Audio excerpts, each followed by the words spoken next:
no access to mental health care.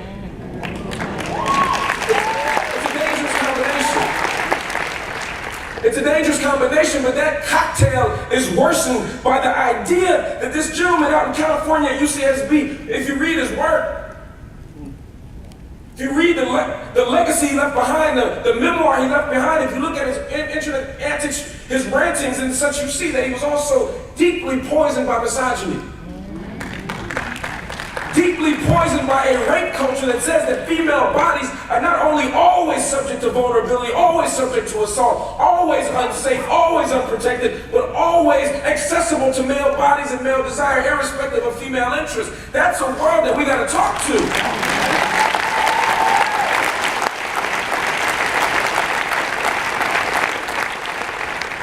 And that's the world I want to talk to y'all about today. It's not just these individual issues going on in the world, it's about what do we do at the intersection. Because the condition of unfreedom lays at the intersection. Where we fail to fully and adequately and thoroughly and rigorously interrogate the ways in which these various forms of unfreedom collide and overlap and compromise and undermine our chances at realizing a full notion of humanity.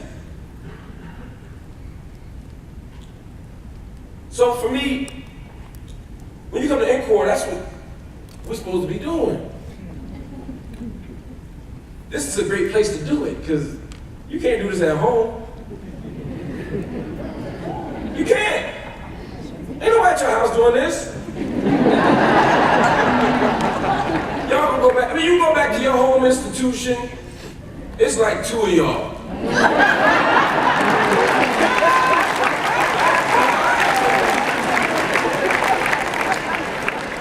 Can't even get a good spades game. You got two impossible.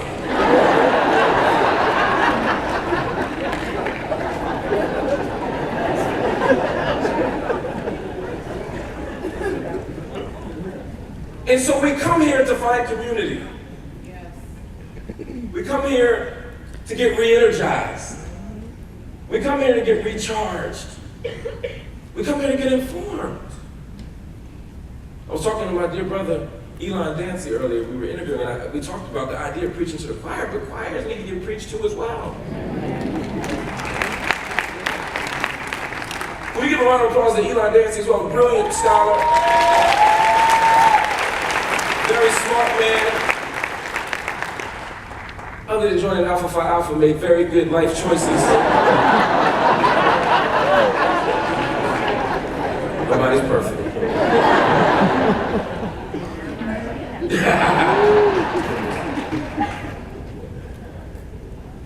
But the question that becomes, as we do this in community and in love, and as we regenerate these ideas and as we build with one another, what do we take home with us?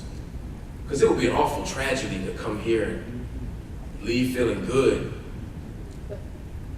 and not do anything with it. Stuart Hall calls out to us, he said, what in God's name? He said, against the urgency of people dying in the street, what in God's name is the point of cultural studies?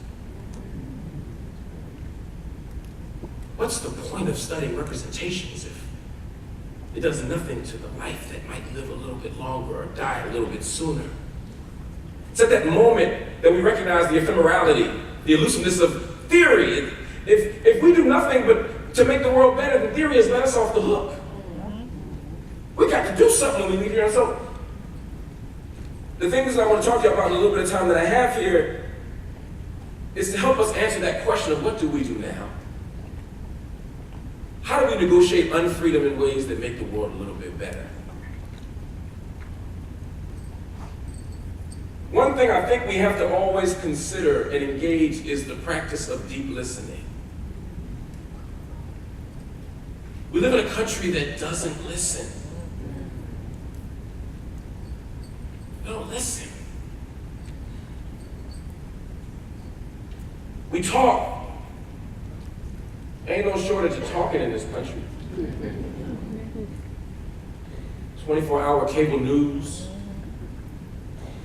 I'm on CNN now, used to be on Fox News. visiting team. Man, I'm serious. I think the Spurs had a band last night. No shortage of talk. 24-hour blogs. Everybody has an opinion. Twitter. Everybody's got a tweet. Everybody's got an Instagram. We even visualize our literacy practices. People just be taking pictures of stuff all. Take pictures of your food. Yourself. I woke up like this. No, you didn't.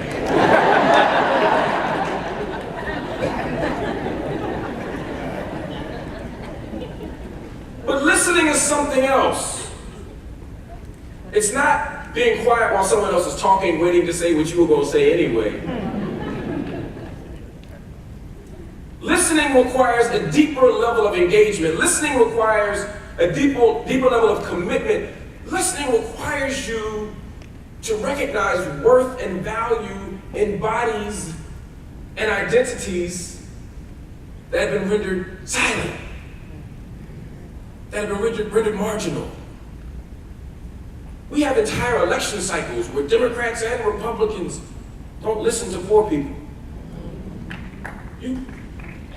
Where's the deep listening to poor people? They were like used car salesmen back in 2012. Who could bail the middle class out first? Who could not be too burdensome on the rich? But when it came to the poor, it was just those people. Some of y'all in your research do that. You talk about black people and poor people and marginalized people, but you do it by proxy. What does it mean to bring their voices, their skills, their talents to the table, to get them to not just answer your questions, but to ask their own fundamental questions about what it means to wrestle with unfreedom?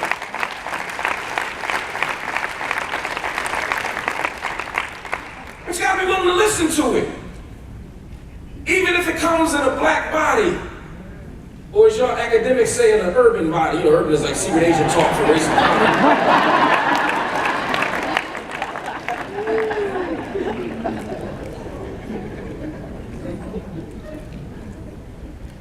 Even if it comes in a female body, in a world that has so much hate and antipathy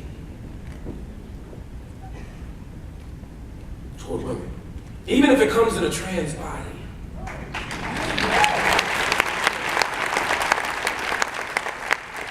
At a moment where the world remains so profoundly transphobic and misogynistic, even within LGBT circles, that we don't fundamentally wrestle with what it means to be trans. We have so much work to do, but we have to listen for it. We also have to listen for silence. You know, y'all, a lot of y'all are education folk, you know, a student ain't talking. You think they're disengaged. You think they're lazy. You think they don't care. You think they're disrespectful.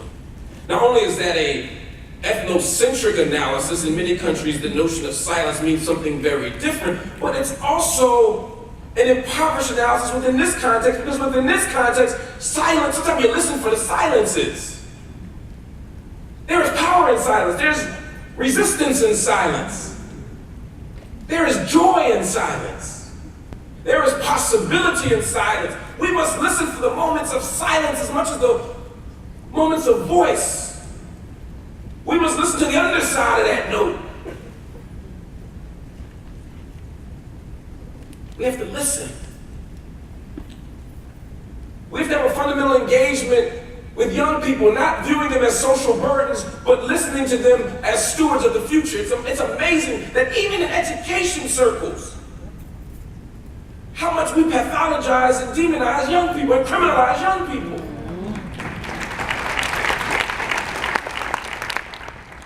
We lionize the elders of the past, even the great Maya Angelou, may she rest in peace. We lionize her at this moment, but when she was born on April 4th, was that 1926? 28. 28? Fat Negroes got Google, man.